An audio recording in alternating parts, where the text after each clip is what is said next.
what does a home mean for Māori in the 21st century? A collection of stories called Kāinga Tahi, Kāinga Rua surveys the many ways whānau, hapu and iwi experience home and housing across Aotearoa, New Zealand.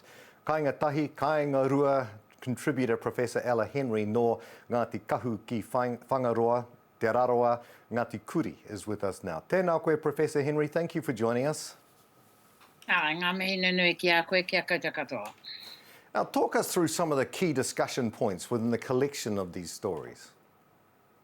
Well, there are a number of unique things about this puka puka. First, that it is a collaboration of one of the largest groups of Māori, not just scholars and researchers and university academics, but also activists, policymakers, those working at the coalface, and in particular, there's a significant contribution from rangatahi. So it is first and foremost a really unique collection of Māori thinking.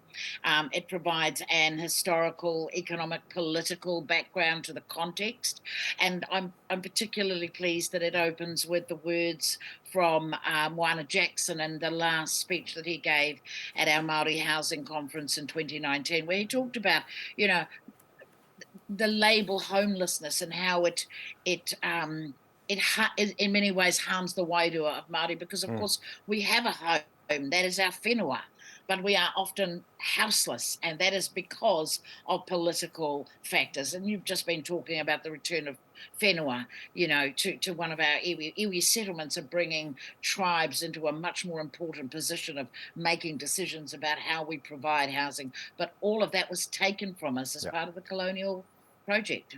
The book also includes work from more than 24 contributors. You mentioned one there, Moana Jackson, Leone Pihama, and Mere Whanga. Why do you feel that these voices are so instrumental to the direction of Māori housing?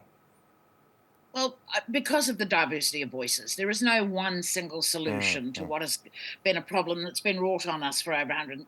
Māori owned all the whenua 200 years ago. We had, we owned all of the farms and all the houses, and to go from that to the parlor situation we're at now, with less than 50% of Māori whānau owning our own homes, it means that it's a huge task. It's not just going to take politicians or economists or scholars to deal with this. It's going to take communities. It's going to take, so how do we bring together those voices? Many of these came out of the National Science Challenge, an innovative research project that had the biggest group of Māori researchers began. It's a 10-year project. And so this is the first, what I hope are many publications that come out of that government-funded research to look at real, genuine solutions. And what contribution do you feel these narratives can make for future generations?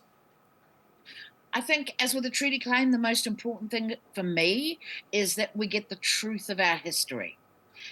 Every treaty claim has its cultural, historical story. Well, this is the start of our historical journey to the place we find ourselves now. So future generations can look back at this book and go, this is what it was like in 2022.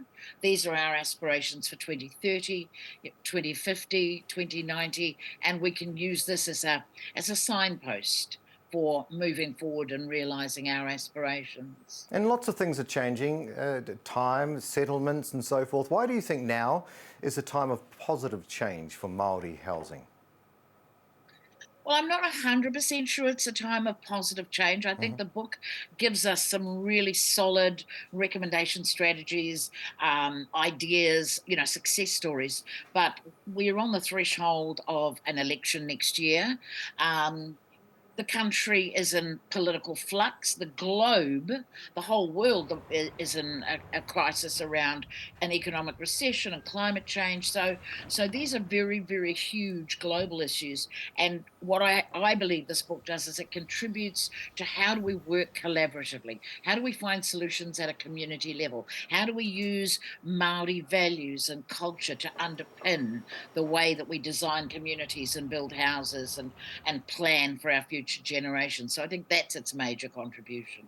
And what are some of the new Māori-led pathways being developed in home and in housing? Well, just last week I went to the launch of a Māori housing research project, Pūrangakura, and so we've got more research being done.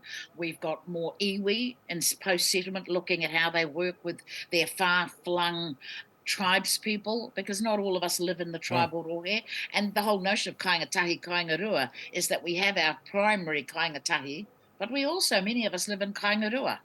And, you know, as my aunties used to say, you may have left the Kāinga, but the empire finishes wherever you are. Mm. So our global citizens, our rangatahi all over the world can be contributing to the positive change of the future. Beautifully said. Kāinga Tahi, Kāinga Rua contributor, Professor Ella Henry. Thank you so much for joining us today. Ngā mihi. Kia ora.